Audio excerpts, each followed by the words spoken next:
Visa Thaïlande, alors ça y est, la Thaïlande va mettre en place des nouveaux visas, et pas n'importe quel visa, des LTR, Long Term Residence, des visas qui seraient valables pour 10 ans, qui permettent d'arriver à un permis de travail, d'accéder au permis de travail, et en plus qui offriraient des exonérations sur le revenu. C'est quand même quelque chose de fabuleux. On a envie de se jeter dessus. Moi, quand j'ai vu ça, non, c'est pas terrible, hein. Quand j'ai vu les conditions, mes aïeux, mes aïeux, mes aïeux, waouh, waouh, waouh, waouh, waouh, waouh, c'est chaud, mais je devais faire cette vidéo parce que vous allez voir par rapport à ma vidéo de samedi sur les digital nomades, ce que je vais dire ici a quand même son importance. Vous comprendrez samedi. Alors, j'explique par rapport à ce fameux nouveau visa, je vais vraiment l'expliquer de manière très brève parce que bon, les chiffres vont parler d'eux-mêmes et puis j'ai pas encore tous les détails, il y a encore certains côtés qui sont un peu obscurs, mais il y a quand même des informations intéressantes et malheureuses qui sont arrivées. En même temps que ce nouveau visa était en route, il y avait des demandes pour augmenter le quota. Vous savez que pour les condominiums, il y a un quota limité à 49% d'accès à la propriété pour les étrangers. Il faut toujours qu'il y ait 51% pour les Thaïlandais. Donc c'est vrai qu'il y a certains investisseurs qui ont poussé pour essayer d'augmenter ce quota, ce qui était logiquement refusé par les autorités. Pourquoi? Parce que dans la majorité, même dans toutes les provinces, on est encore très loin du quota de 49% de possession de l'immobilier par les étrangers. Donc il n'y a pas raison d'augmenter ce quota pour l'instant. Ce qui est plus triste, c'est par rapport à l'allocation de terrain. Vous savez qu'actuellement, on peut louer un terrain pour 30 ans et ils espéraient qu'on puisse passer cette durée de 30 ans à 50 ans. Ben, malheureusement, ça a été également recalé. Pour ceux qui veulent plus d'informations sur le bail de 30 ans, comment on peut louer un terrain par période de 30 ans, je vous ai fait une petite vidéo, ça doit apparaître là ou là en haut dans le coin de l'écran sur cette fameuse vidéo. De toute façon, je vous mettrai le lien là en bas dans la description là et juste en bas là, juste voilà dans la description. Voilà, c'est très bien. Alors, je vous dis, le LTR, Long Term Residence, c'est le nouveau visa Thaïlande qui est en route.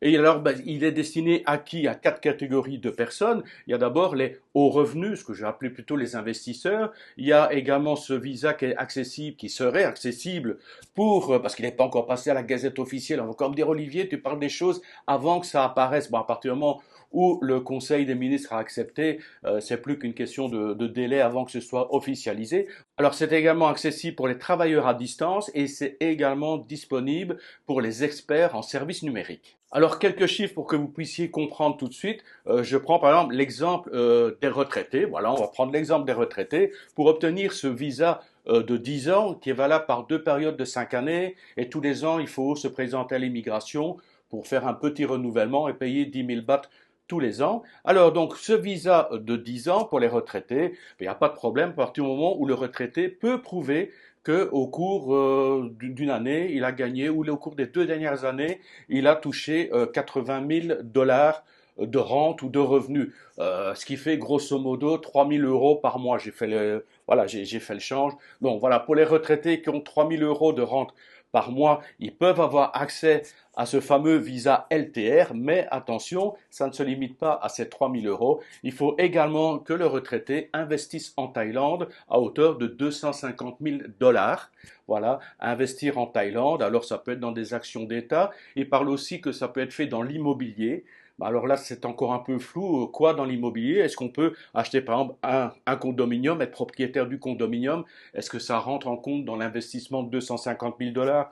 Ou est-ce qu'il faut investir dans des projets immobiliers spécifiques? Ça, je ne peux pas vous le dire pour l'instant. Enfin, en tout cas, voilà, c'est clair, c'est 3 000 euros de rente approuvée par mois et 250 000 dollars d'investissement. Alors pour les hauts revenus, c'est un peu plus haut. Là, ils doivent prouver 500 000 dollars d'investissement et ils doivent également prouver à peu près 3 000 euros de revenus, enfin, par rapport à ce qu'ils ont d'activité. Ben bon, les hauts revenus, les investisseurs, à mon avis, sont largement au-dessus des 3 000 euros de revenus par an, par mois, pardon. Alors pour les travailleurs à distance, alors je vais le lire quand même parce que bon, le revenu annuel est à 40 000 dollars, donc il n'y a rien d'exceptionnel à ça. On est toujours sur la fourchette des 3 000 euros de revenus par mois, mais il faut avoir une maîtrise ou bien être propriétaire de droits intellectuels ou encore il faut prouver 5 années d'expérience dans un domaine de recherche.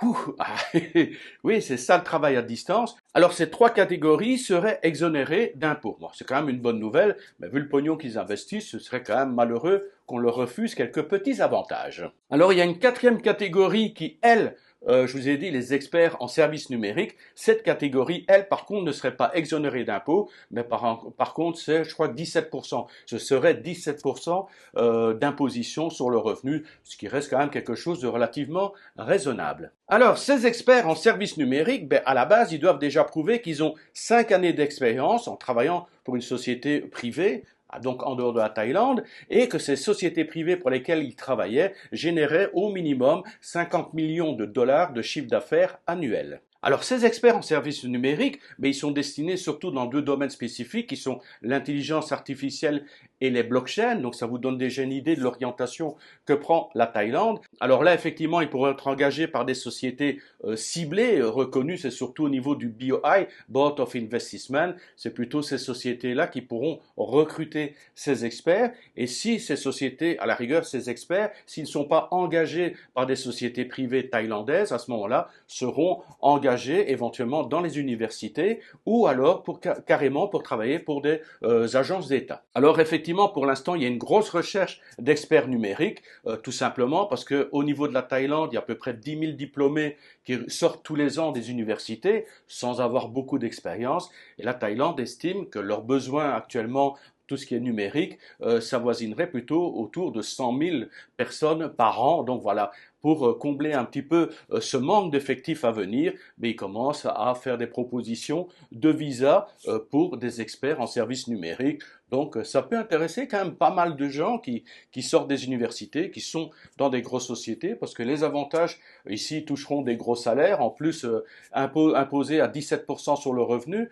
Donc oui, là je pense que peut-être que là il y a un truc à jouer au niveau de la Thaïlande, que là ça peut attirer pas mal de gens.